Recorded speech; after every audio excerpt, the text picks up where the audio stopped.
Michael Irons, Worlds Old and New, by Nathan Moore. Chapter 17, Wings in the Night. The sun began to rest upon the steep, rocky hills before Michael Irons. The warm summer air remained while the shadows lengthened. Under the wide, flat brim of his black hat, Irons allowed himself cast in the shadow of those broken hills, a slight, savage smile of anticipation as the fingers of his gloved right hand rested with familiarity upon the pommel of his sheathed greatsword, his left hand casually holding his long rifle. Irons smiled because he knew what dwelt in the high caves of those hills. These creatures were the ancestral origin for mankind's still enduring fear of leather wings in the night. Now they were but an inbred few, 28 by his count, already meticulously culled from 42 over his persistent weeks-long hunt. Now he stood below the very threshold of their final dwelling. They would defend this place with the frantic ferocity of cornered rats. He would meet them, he would destroy them, and seal the extermination of their blighted, demon-warped species with this final bloody whimper. Whether Irons realized or not, the uncharacteristic smile of anticipation upon his features was somewhat compounded by subconscious macabre understanding. The extinction of this ghastly species was but one amid the greater inevitable process of is becoming was.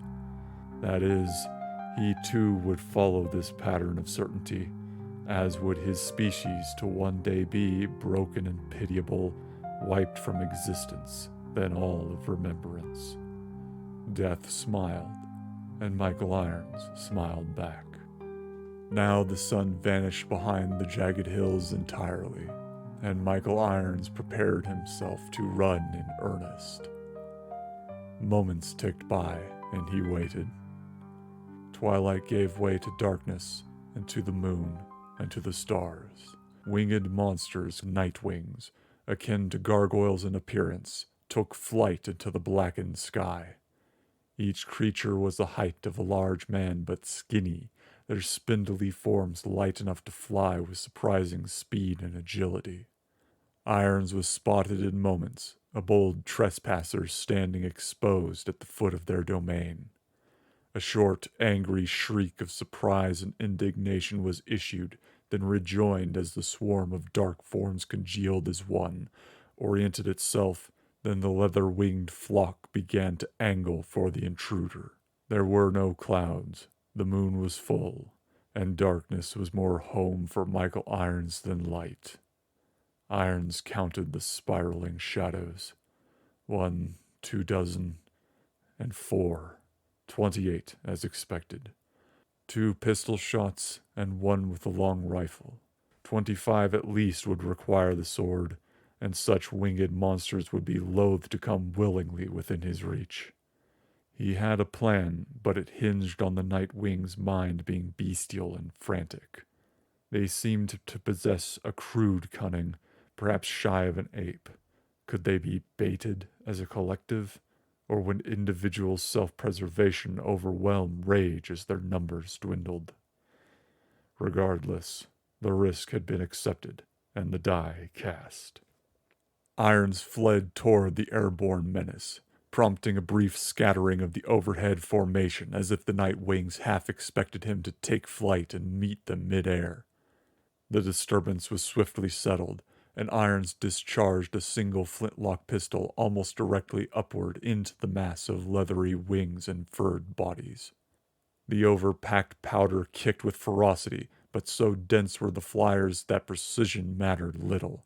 The shot ripped upward, shattering the formation once more, causing 5 forms to fall, one very dead, torso near torn in half, while the others, chittering and screaming in pain and rage, were swiftly grounded by single savage wing perforations.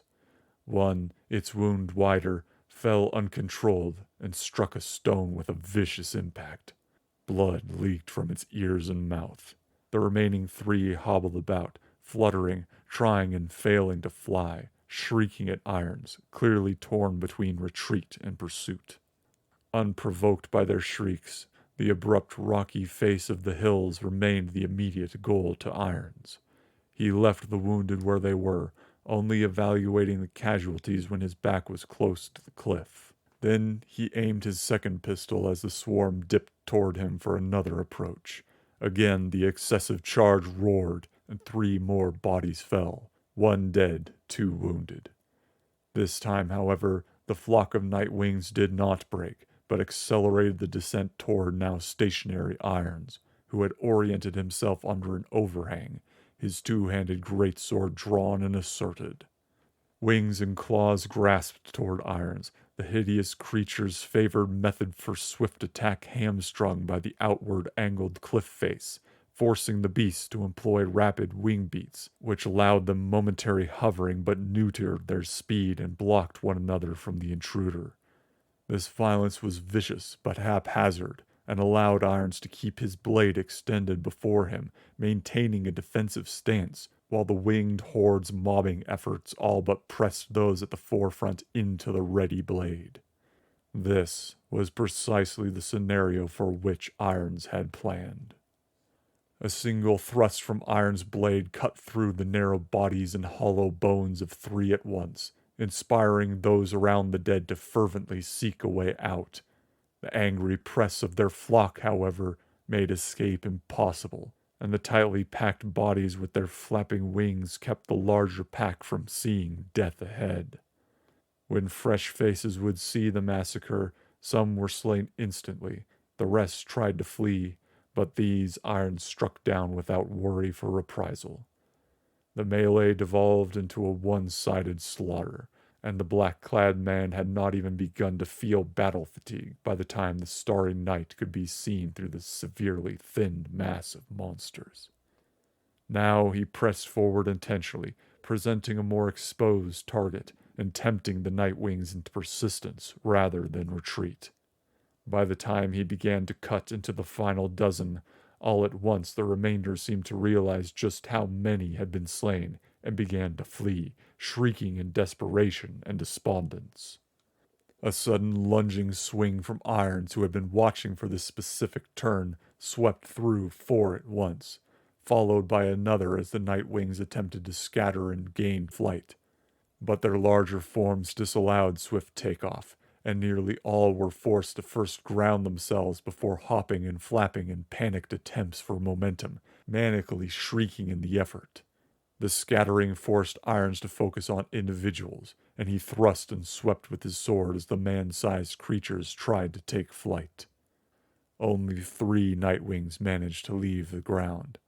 Irons hurled his blade, cutting through one, then drew his hunting knife and threw it into the spine of another. The final nightwing lifted away, its great wings swift to gain altitude, and it shrieked a vengeful cry, but Irons had retrieved his long rifle. The shot, capable of felling a bull elk from distance, took the beast in the chest. The eruption of flesh, bones, and innards were silhouetted by the bright swath of the Milky Way. The scattered remains, their upward momentum ended, fell direct, and hit the ground in a messy ruin and bloody rain. Irons checked the field of battle, ended the suffering of whatever wounded he found, then piled the bodies and set them aflame, his cold eyes glowing in the firelight.